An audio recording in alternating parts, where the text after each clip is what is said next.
Nate, so we're watching you walk around Times Square here, and you made the announcement of what you believe. You're talking to several protesters.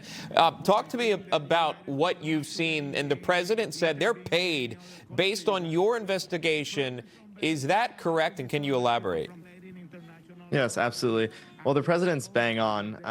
I first have to say that speech, I thought it was like an hour and a half. It was objectively remarkable how he does it without a teleprompter. Anyway, he's bang on about that. It started off with me approaching the leaders of the protests, and I confronted them, and I say, you were paid $20 million to paid protests. Do you deny it? No denial. I confronted them about the protesters that they had on their payroll, and no denial. So yes, he's correct.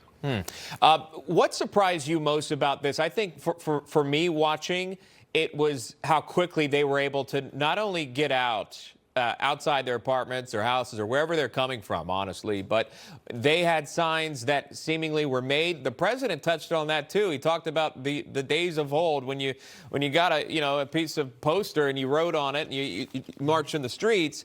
These are obviously well made up signs, and they were out there very quickly with this. Did that stand out to you?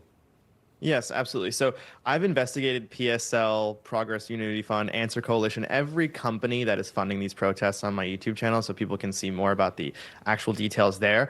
But yes, he's completely correct about that, and it's about socialism. These signs were printed actually months ago when the first hits on the narco-terrorists happened. So the signs were printed ahead of time, but they all have socialism written on it from the PSL. So. Interesting. The president continued to talk about this. He talked about, I want to say, 24 different topics, which you highlighted as well. But he did stay on the protesters. Let me play this for you. I'll get your reaction. The radical left, they actually have people, and it's hard to get them. They're all paid people. Most of these people are paid. You know they're paid when they have brand new, beautiful printed signs by like the highest quality printer, and you have a woman, free Maduro, and the sign is before we even did the attack. You know, free Maduro. Why do you want him freed? I don't know, but he should be free. Oh, she reads the sign. What does that say? It says free. Well, that's what I believe. And this is the woman. Let me play this, Nate, for our viewers. This is a woman comparing President Trump to Hitler. If a democracy comes out of this, will you be happy about it? Out of Venezuela?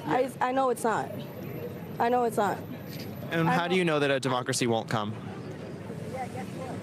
Because of history. He's literally replaying the history playbooks. He's literally following Hitler's playbooks. Like, we can't ignore it. We need to stop ignoring it. We need to read history and stop ignoring that. This is not, he's not trying to fight for democracy. Let's be for real. He's not doing that. He's not even fighting for democracy here. So let's stop acting like, oh, if he does do it, if democracy does come out of this, are you gonna? No, it's not happening. We need to stop saying that we're hoping when it's not happening. I've had enough with this president and people saying, let's hope, let's hope, let's hope. I'm fed up. That's it. There's no hope. He's not doing. He's not fighting for democracy. We're not gonna get it. We need to stop hoping, because that's only leading us worse down the hole. You mentioned that he's following Hitler's playbook. As a Jew, I would love to know about that, because I wouldn't want another Hitler. So how is he following Hitler's playbook?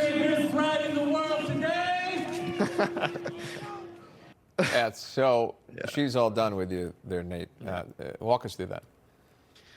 Yeah, well, isn't it quite astounding how this is now a mainstream talking point amongst the left, and why they've really lost their identity, comparing Trump, who's been the best president for the Jewish people ever in the history of this country, comparing him to Hitler and saying it like it's almost this casual thing. It's an extremely serious accusation, and I'm hearing it all the time on the street, and that's why the left is just struggling so much right now. Information. Truth is freedom. Is Newsmax. It's real news for real people.